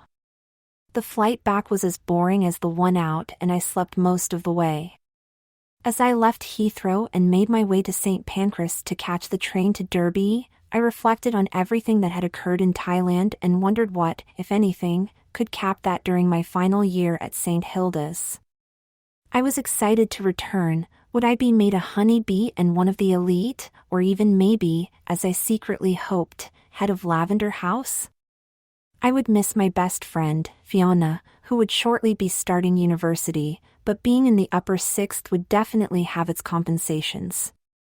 Chapter 5 Upper 6th. The taxi from Derby station dropped me outside the front door of St. Hilda's and I struggled to get my heavy suitcase up the stairs to my dormitory in Lavender House. Whilst I had taken very little luggage with me to Thailand for my summer holiday, I was returning with considerably more. Although I hadn't anticipated it, I had actually spent most of my vacation in Roll at Trisha. Naturally, I had purchased armfuls of gorgeous clothing. What girl wouldn't have? I had no idea when I would be able to next wear these. They were hardly suitable for a schoolgirl, even one in her final year, but I could always put them away in the school storeroom. I sat down on my old bed in the senior girls' dormitory and looked around. If my dreams of becoming head of Lavender House come true, I would shortly be moving into a room on my own. However, I wouldn't know whether I had been chosen until the opening assembly of the school year, which would take place the following day. In the meantime, I unpacked my school clothes and changed into my feminine uniform. I had traveled back from Bangkok in Patrick mode.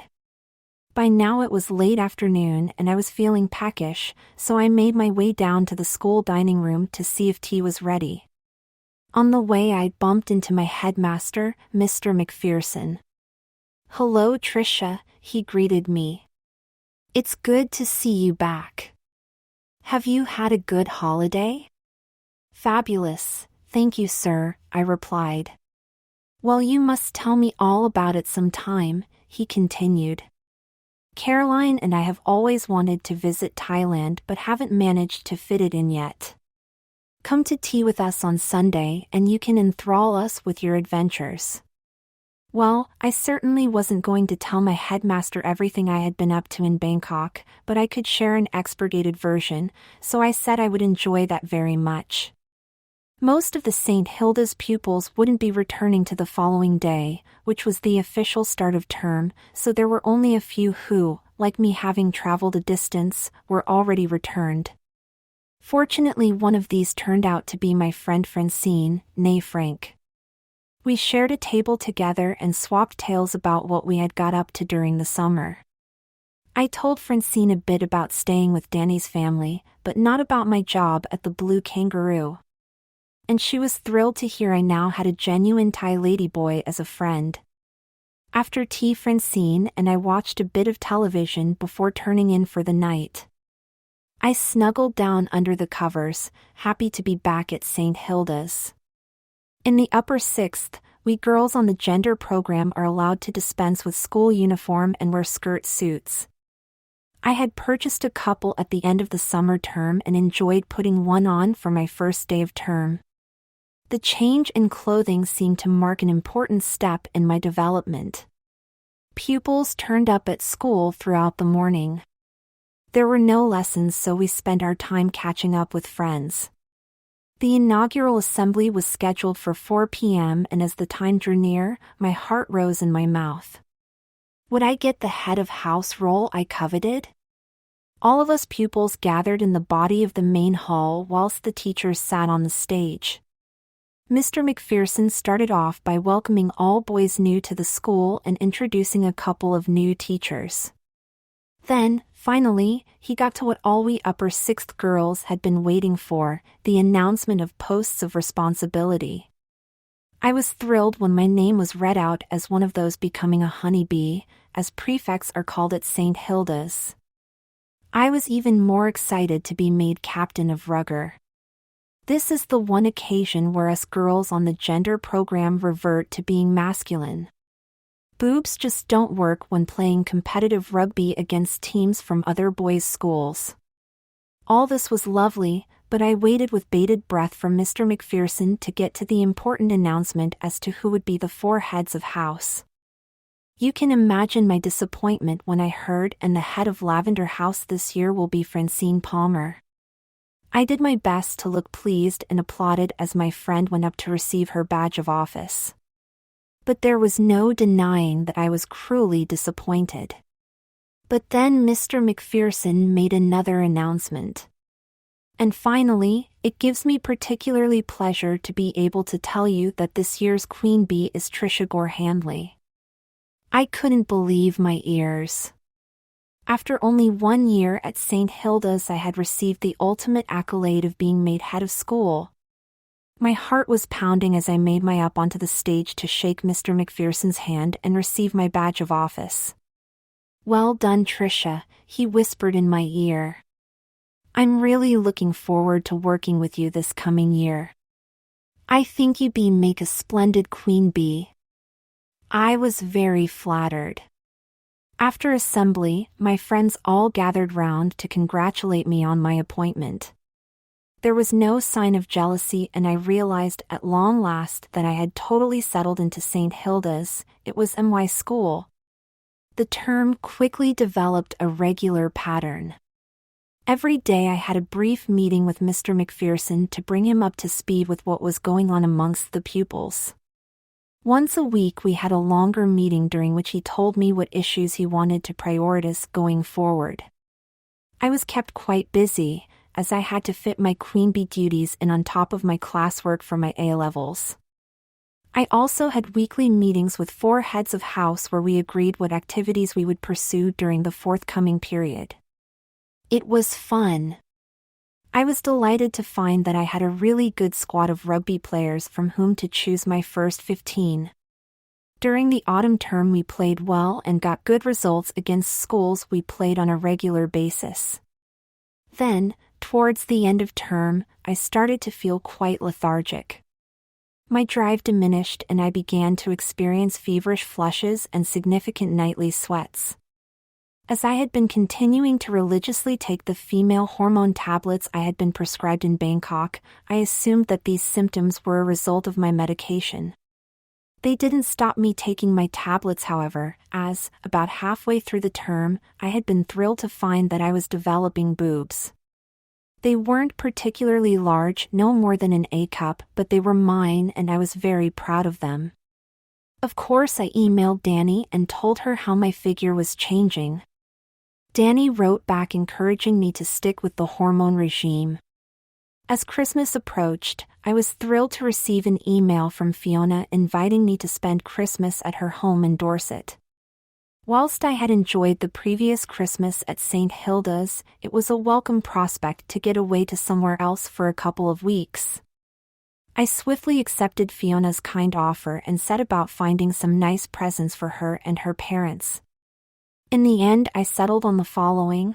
I was rather pleased with my purchases and hoped Fiona and her parents would like them also.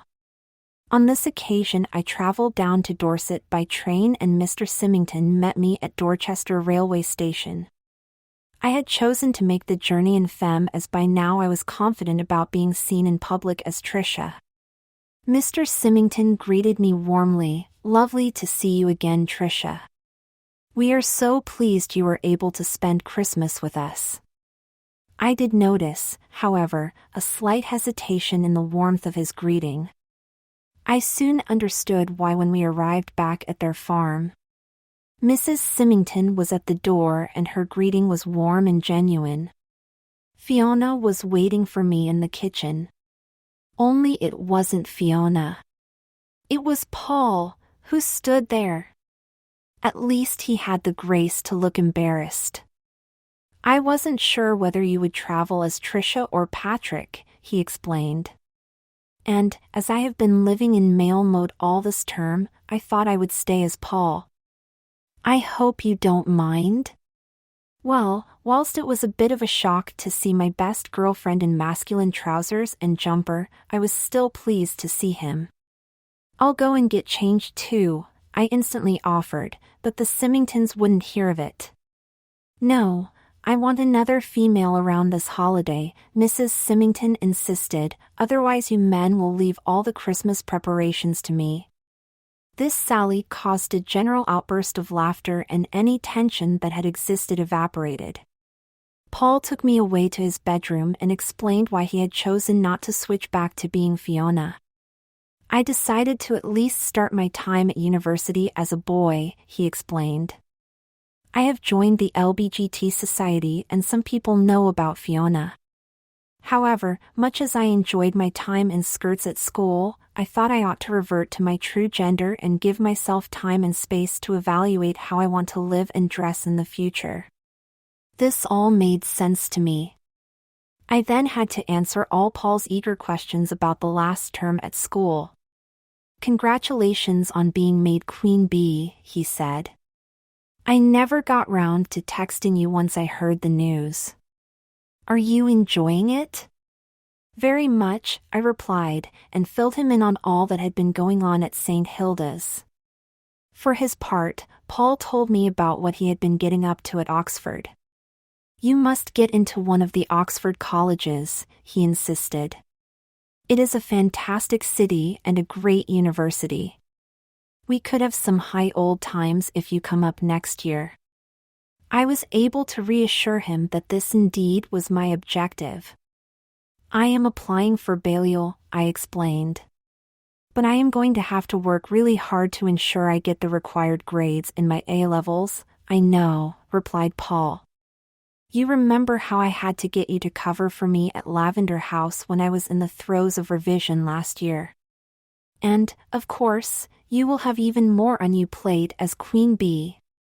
Whilst Paul was quite right, this wasn't exactly what I needed to hear just then. However, it was Christmas, so I decided to park worries about schoolwork until the new term. I did have one immediate problem to sort out. Paul's reversion to a male role made the clutch bag I had purchased for Fiona completely inappropriate. Fortunately, we all made a trip into Dorchester on Christmas Eve and I was able to get away on my own for a bit and managed to find Paul a suitably androgynous present. Fortunately, it was on sale. It was still a bit expensive, but I decided my best friend deserved a decent present. As it turned out, this was just as well, because his present to me on Christmas Day turned out to be a gorgeous red party dress. Paul had the grace to blush as I opened it. I hope you like it, he said. And I'm sorry, but it isn't new. Although I am living a male role at present, I can't resist browsing some of the online sites I liked as Fiona. I came across this on eBay. A girl in Oxford was tired of it and was selling it for a song. When I realized it was your size, I just couldn't resist it. Oh, it's gorgeous, I squealed, in a very female way. I love it! And I rushed over and gave Paul a big hug and kiss on the cheek. He hugged me back. Embarrassed at our emotional behavior, we pulled apart blushing furiously. But it was okay. Mr. and Mrs. Symington were both smiling broadly. "It's all right, Tricia," Mrs. Symington said. "We have got used to you boys going all girly over pretty things through having Fiona in skirts for the last 2 years. And it really is a gorgeous dress. I envy you. Go and put it on for dinner." Needless to say, I did wear my new present and absolutely fell in love with it. We had a lovely Christmas day all together, and I felt more part of a family than I had during the summer with my own parents. Their present to me was a check. The next couple of days after Christmas was crisp and cold, and Paul and I enjoyed a morning horse ride along the frosty lanes. After my experience at Easter, I continued riding side saddle wearing a habit, and was pleased to see I hadn't lost the knack since my last outing. On New Year's Eve, the 4 of us drove into Swanage, where there was to be a big firework display. It was a cold, clear evening, so we wrapped up warm. Paul rummaged through his Fiona wardrobe and found me a pair of skinny fit wool trousers and a pretty jumper. I also borrowed a pair of boots. Mrs. Symington provided a coat, hat, and scarf. I may have looked a bit uncoordinated color-wise, but I was as warm as toast. There were crowds of people in Swanage as we strolled along the seafront. My Symington treated us all to glasses of hot, mulled wine, delicious. As the crowds jostled us, I found myself hanging on to Paul. My boots, though lovely and warm, were a little unstable, and I needed his support. Before long we were arm in arm, looking for the entire world like many other couples out for an evening's entertainment. For a while I felt a bit confused. Fiona may be my best girlfriend, but Paul, I definitely hadn't thought of him as a boyfriend. But here I was snuggling up to him. For his part, Paul seemed oblivious to my worries and chatted away, pointing out all that was going on, as if our behavior were the most natural thing. In the end, I gave up worrying and let Paul take the lead. The firework display was amazing, and we were a happy group as we made our way back to the car. Suddenly I came over all nauseous and giddy. I clung desperately to Paul's arm. He and his parents were very concerned, but I recovered quite quickly and passed it off as a consequence of too much mulled wine. In truth, over the last few days my symptoms of lethargy, sweating, and hot flushes had intensified. I had managed to hide them from my hosts, but this last attack had been the most severe to date. I began to be a bit worried. However, I slept reasonably well apart from one awful hot flush, and the next morning went down to breakfast trying to look alert and full of energy. Fortunately, New Year's Day was spent relaxing. Mrs. Symington wouldn't even let me help prepare dinner. "You are going back to school tomorrow, Tricia," she told me firmly. "Enjoy one last day of pampering." Needless to say, I was secretly very grateful and relieved. The following morning I said goodbye to Mr. and Mrs. Symington, and Paul drove me into Dorchester to catch the train. "I guess I may not see you now until the summer," he said. "The next couple of terms are going to be hard work if you want to get your grades, and I really hope you do. I'm looking forward to us being together in Oxford." And with that he leaned across and kissed me on the lips. I don't think this was planned, as he quickly broke away and pulled back embarrassed. Neither of us knew what to say, so I just said cheerio, see you in the summer, all being well, gave Paul a quick peck on the cheek, and shot off with my suitcase to catch my train. The journey up to Derby allowed me plenty of time to think about Paul and what had happened between us. Was I gay? I'd never had any homosexual relations at boarding school, although there had been plenty of opportunities to experiment, and many of my fellow pupils had. But then, I'd not had a serious relationship with a girl either. There simply hadn't been the opportunity. In fact, to be honest, I had no idea about my true sexuality. And, of course, my being part of the St. Hilda's gender program and spending the last 18 months learning what it is like to be a girl seriously confused this whole area of my development.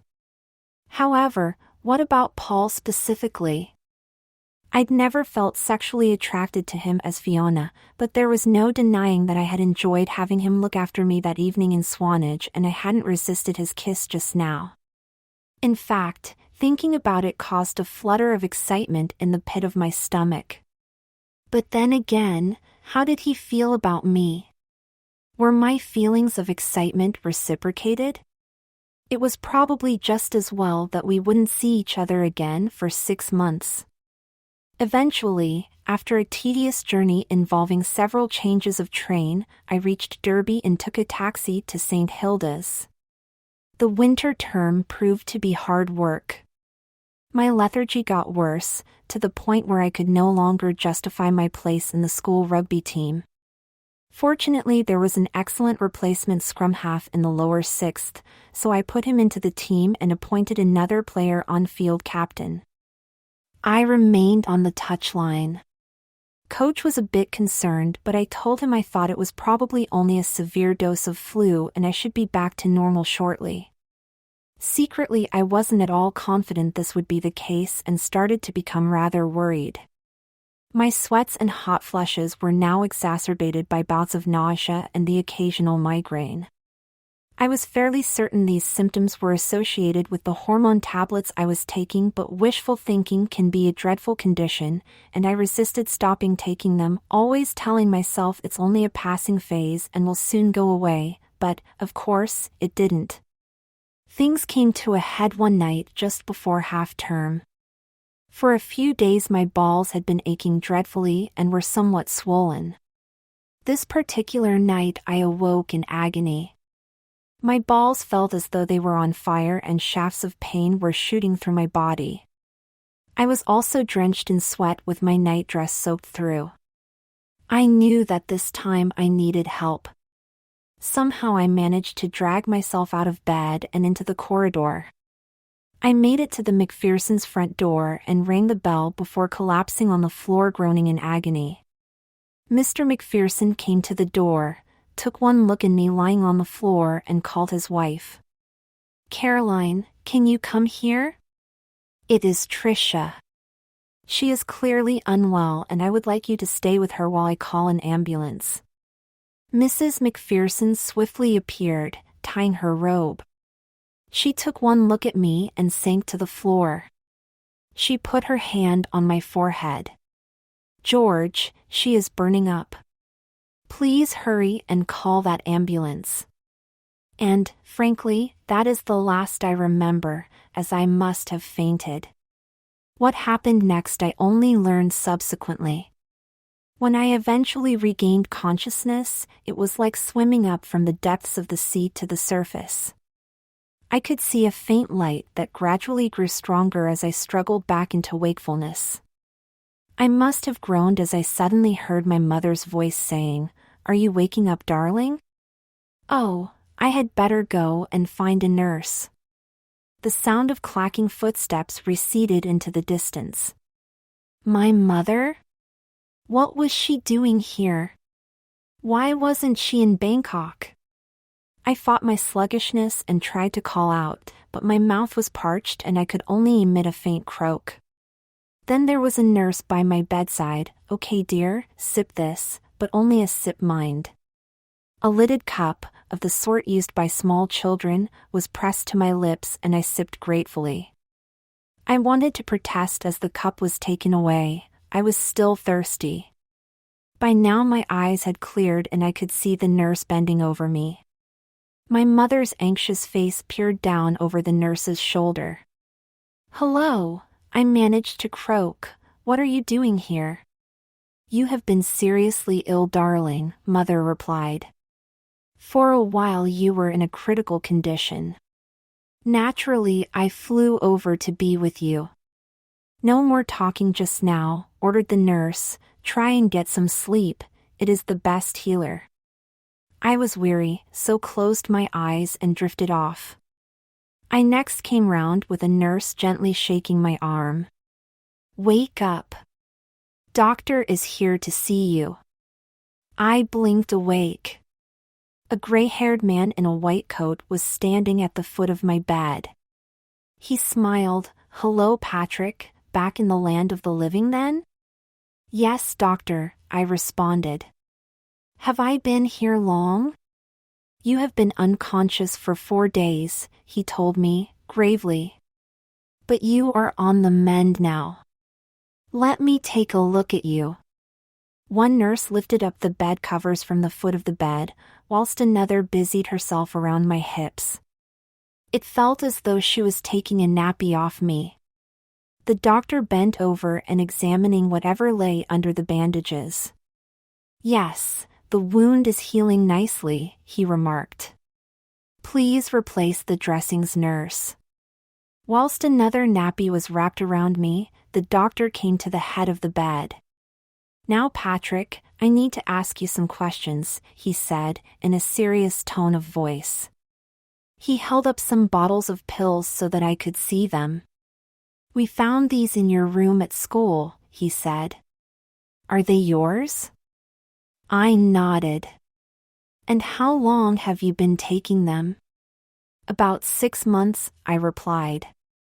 I take them morning and evening. Where did you get them? Was his next question. In Bangkok, when I was out there in the summer, I told him. You do know what they are, don't you? He inquired. Yes, sir, they are female hormone tablets. As you have probably realized, I cross-dress, and in Bangkok I found this doctor who was willing to prescribe me these tablets to help me develop a more feminine figure. He assured me that any changes would only be temporary and that they would reverse once I stopped taking the tablets. Well, you are a very lucky boy, or should I say girl. These tablets are far stronger than anything you would have been prescribed in this country, and you should never have been taking them every day. Even worse, some of them are contaminated with other chemicals which could have killed you. This announcement jerked me into full consciousness. What? I stammered, but I know other people in Bangkok who are taking similar drugs. Similar, maybe, but not the same, the doctor told me. Well, that will do for now. I'll think about what you have told me and come and talk to you again tomorrow. In the meantime, try to rest and not get overexcited. And with that he left. The nurses straightened my bedclothes and then they too left, leaving me alone with Mother. Oh, Patrick, what have you done? She cried. It's all my fault. I should never have sent you to St. Hilda's, knowing you would be enrolled in their gender program. But your father and I never thought for a moment that you would take this cross-dressing as far as you have. I confess I found it quite sweet having you for a daughter during the summer, but I had no idea you were taking female hormone tablets. Do you want to become a girl? I honestly don't know, I replied seriously. I've thought about it over these last few months. But that wasn't in my head when I started taking the tablets. I just thought it would be fun to experience having my own breasts for a while. Mother smiled through her tears. Well, dear, you certainly have achieved that. I couldn't help seeing your chest when the nurses were changing you, and I would say you are at least a B cup. Now rest. It's getting late. I'll leave you to have your evening meal and I'll see you tomorrow. Send my love to Father, I asked her. I slept very soundly and awoke the following morning feeling much stronger. The nurse helped me sit up in bed and I had just finished my breakfast when the doctor entered my room. Good morning, Patrick, or would you rather I called you Patricia? I didn't introduce myself properly yesterday. I'm Dr. Franklin and I have been looking after you since you were admitted. Hello, doctor, I replied. Patrick will be fine. Can you please tell what happened to me? The last thing I can remember is waking up in excruciating pain and dragging myself to my headmaster's door. It is fortunate you were able to seek Mr. McPherson's help, Dr. Franklin told me, gravely.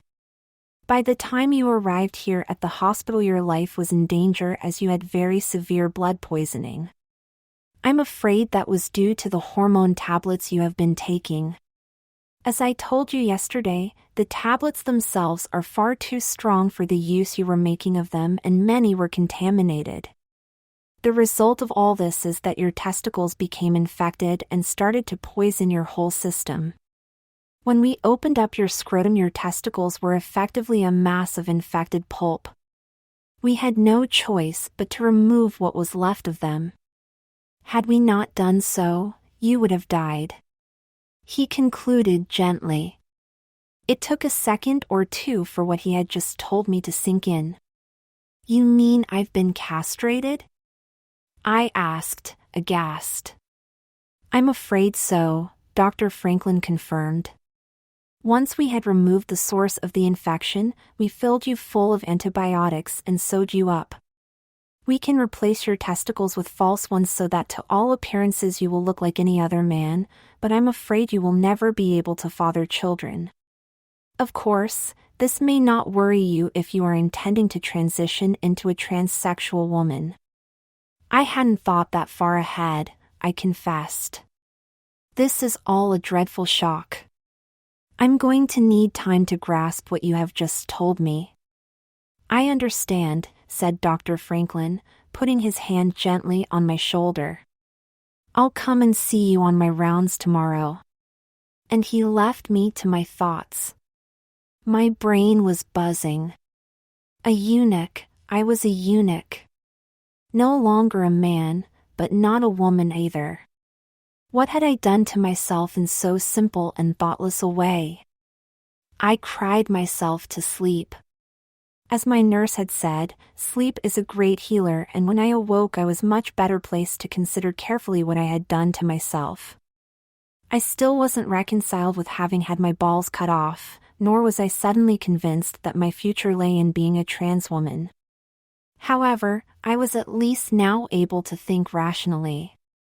As much as I might wish it, what had happened could not be undone. However I choose to live my future life, I will always be infertile. But that didn't preclude me becoming a parent if I were to meet the right person. There are many different ways in which families can develop, adoption and surrogacy to name but two. However, such thoughts are rushing ahead of myself. Of more immediate concern is what is going to happen to me during the next weeks and months. My first decision was to do nothing prematurely. I had got into this mess because I had failed to think through my initial idea. From now on I would take no definitive step until I was certain it was the best one for me. So, as of now, I would opt for neither cosmetic testicles nor gender reassignment. I will stay as I am, a castrated boy who chooses to dress as a girl. The decision to continue dressing wasn't a difficult one to take. I had invested so much time in St. Hilda's gender program that it would be foolish to bail out now with only a term and a bit to go until I will have completed my A-levels. Dr. Franklin was pleased to see me sitting up in bed and in a much calmer frame of mind when he came on his rounds the following morning. I had asked the nurse to find me a clean nightie and to help me attend to my hair. I smiled warmly at Dr. Franklin as he approached my bedside. "I'm afraid I didn't thank you properly yesterday for having saved my life," I started. "For now I am just going to concentrate on getting well again, the future can wait." "That is a very sensible approach," Dr. Franklin replied. "Fortunately you are basically very fit and healthy. Already your body is healing well and the final traces of the blood poisoning should be sorted out within the week. You can then go home." "Will I be able to go back to school?" I inquired.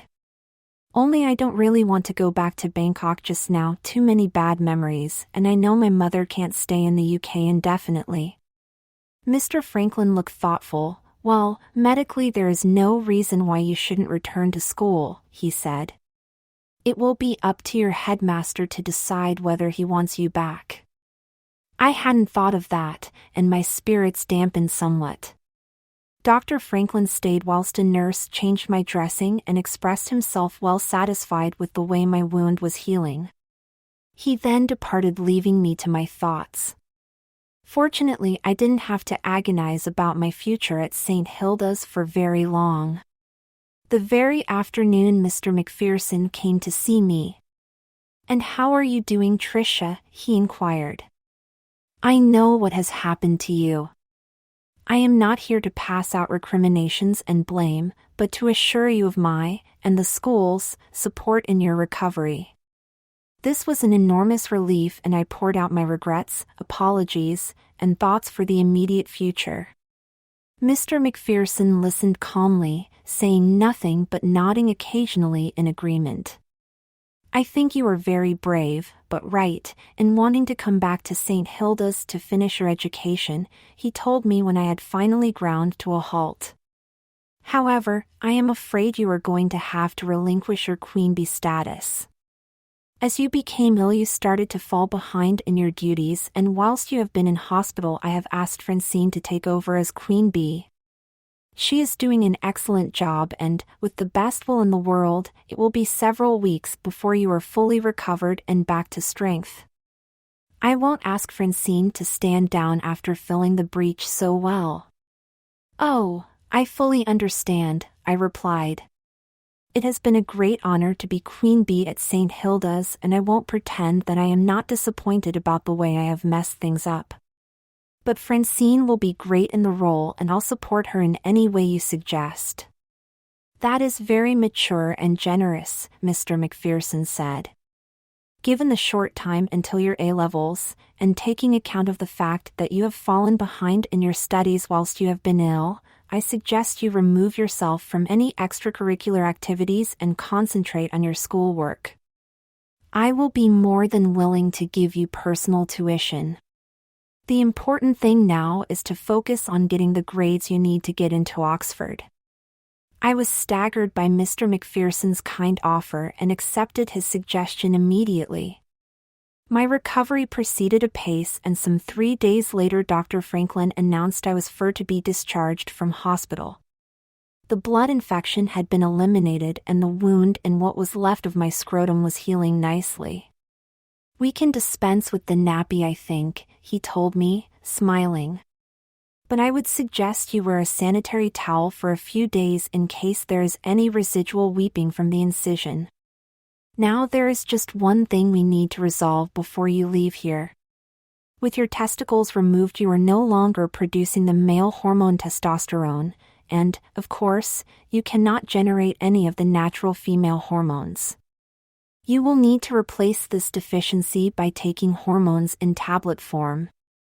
I'm afraid this is a regimen that you will need to follow for the rest of your life.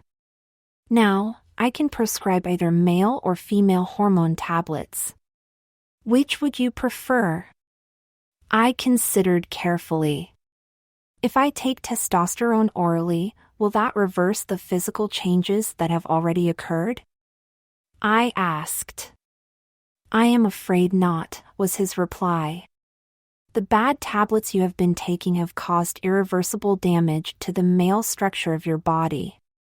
Testosterone will have a minor effect on hair distribution and the like, but you could only get rid of your breasts surgically. In that case, I will opt for taking female hormone tablets," I decided. "If I am destined to appear androgynous, I rather veer towards looking as feminine as possible, rather than some half-and-half freak." "Fair enough. I happen to think you have taken the better option, so I will write you a prescription accordingly," Dr. Franklin replied. "I will need to keep you under observation for a while, so I will get my secretary to set up a series of appointments. You have been a silly young man in taking the Bangkok tablets in the first place, but I believe you are facing up to the consequences bravely and sensibly. I wish you well for the future." The following morning I was discharged with a large bag of tablets and a sanitary towel in my knickers. Incidentally, I discovered that with my balls gone, tucking was a great deal simpler and more comfortable. I merely had to fold my penis backwards between my legs. My knickers fitted a great deal better as well. Mrs. McPherson had kindly offered to collect me from the hospital and drive me back to St. Hilda's. This was the first time I had seen her since collapsing at her front door, and I thanked her profusely for the care she had shown me. "Please don't mention it, Tricia," she responded. "Mr. McPherson and I were devastated to learn what had happened to you. I'm not going to criticize what you did. I am sure you have been told off more than enough." I smiled wanly and nodded. "You now need to look forward," Mrs. McPherson continued. "Whether as a boy, girl, or one of these new gender categories, you have the potential to make a success of your life, and that is all that matters." I became a little tearful at this point. We drove back to the school and I made my way up to my room. Mr. McPherson had told me that although I would no longer carry out the duties of Queen Bee, I could retain the accommodation that went with that role. I was shocked at how weak I had become. My body's strength was much reduced following my illness. It was a real effort to drag myself up the stairs. I hadn't been in long before Francine rushed into my room. "Oh, Tricia, I'm so glad to see you," she exclaimed.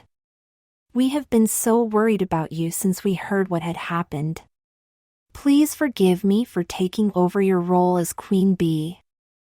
Her words gushed out and we were soon in a big, emotional hug with tears streaming down our faces.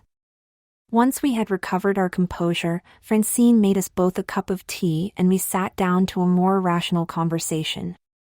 I started by putting Francine's mind at rest. "I am delighted you are going to be Queen Bee for the rest of the year. I need to get stuck into my studies if I am to make up for having fallen so much behind. It is a relief to know that someone else is taking on all the Queen Bee responsibilities, and I can think of no one I would rather see in that role than you." With these embarrassments out of the way, Francine was able to bring me up to speed with what had been happening at St. Hilda's. I was touched when, later that evening, I went down to the dining room for dinner, and the whole school rose and clapped me to my seat. Yet more tears, I'm afraid. I am becoming more emotional by the day. This is doubtless due to the new hormone tablets I am taking. I made every effort to get back into the swing of things at school as quickly as I could. Mr. McPherson was as good as his word and gave me personal coaching lessons whenever I had a free period from class. I started to catch up on my backlog of work. On a more personal front, my spell in hospital had resulted in quite a loss of weight. I hadn't been that heavy before, but now I was down to just over 10 stone, 140 plus lbs. My loss of weight was exacerbated by the way my muscle mass has wasted, particularly on my upper torso, shoulders, and arms. The narrowness of my back and slenderness of my arms merely enhanced my already feminine figure. I was definitely moving from being androgynous to female in body shape. Strangely, I found this rather comforting. If I am going to live my life as a woman, at least in appearance, I might as well be an attractive one. Easter holidays came and went. I stayed on at St. Hilda's studying. On a couple of occasions Mr. McPherson allowed his alter ego, Amanda, to come out to play, and she, Caroline, Mrs. McPherson, and I went to the cinema. One evening, after such a visit, the three of us were sitting in the McPherson's lounge enjoying a cup of coffee. "Are you thinking of transitioning, Tricia?" Amanda asked seriously. "I honestly don't know," I replied. "Sometimes it seems the obvious thing to do given my situation, but I really am not clear about my sexuality. If I transition into a woman, am I going to start fancying men, or what?" Caroline put her hand gently on my arm. "Gender and sexuality aren't synonymous, you know," she told me. "If you fall for someone, be it man or woman, or trans, others will try and pin a label on you: gay, straight, lesbian, whatever. These labels don't mean anything. The only important question is, do you love the person? Whichever path you finally decide to follow, just trust your heart and I promise you everything else will fall into place." It worked for me. I used to think I was a lesbian. Indeed, I was living with another girl when I met Amanda. It was then that I discovered that, for me, I could have the best of both worlds with my husband and best girlfriend all wrapped up in the same person. That seemed sound advice, and I promised I would think carefully about what she had said. All too soon exam time was upon me. Thanks to Mr. McPherson's sterling efforts, I was back up to speed with my studies and entered the exam room confident that I could do well. I stress the could. However well prepared you are, it is so easy for a potential A grade to slip to a B. My offer of a place at Balliol College, Oxford to read English was conditional upon my obtaining 3 A grades in my exams. When the exams were over, all I could do was wait whilst the papers were marked and count down the days until the results would be announced. How was I going to occupy my time whilst waiting? I had no desire to return to Bangkok and my parents just yet. That city held too many bad memories at present. I know I had had plenty of good times there and met some great people, but having to be castrated as a result of something I had done on my previous visit did not encourage me to return. It would also be unfair on the McPhersons to ask if I could stay on at St. Hilda's for a few weeks. My school days are over and I need to stand on my own feet. It was then that a bit of luck appeared over the horizon in the shape of a long email from Paul. Once I was back at school and recovered from my illness and operation, I had written to Paul and told him about my stupid behavior and the consequences. Naturally, he was upset for me and had asked if there was anything he could do to cheer me up. As by then I was deep into exam work, I gratefully declined. However, now that my exams were finished, I was grateful when Paul came up with a specific suggestion. He reminded me that we had talked about possibly making a tour of the Far East together. Might I be interested in pursuing this? When I explained my reservations about going out east again at present, he fully understood and offered the alternative suggestion of touring Europe by train. As students, we could both get discounted Eurail train passes that allowed to travel pretty well anywhere we wanted in Europe for a specified number of days, so I gratefully accepted his offer and we agreed we would travel for a total of 4 weeks, as I need to be back in the UK for when the A-level results come out. We decided between us the principal places we wanted to visit and planned an itinerary for the first week. After that, we decided to be flexible and leave our options open. The day after school finished for the summer term, I made my farewells to the McPhersons. They had been so kind to me and I told them how much I was going to miss them. "Well, we are not going anywhere soon," Mr. McPherson joked. "You know where we live and you are welcome to visit any time. Also, as an alumni of St. Hilda's, you will receive invitations to various reunions, some for conventional school-based events such as prize giving, but others exclusive to graduates of our gender program. As Amanda, I always enjoy those."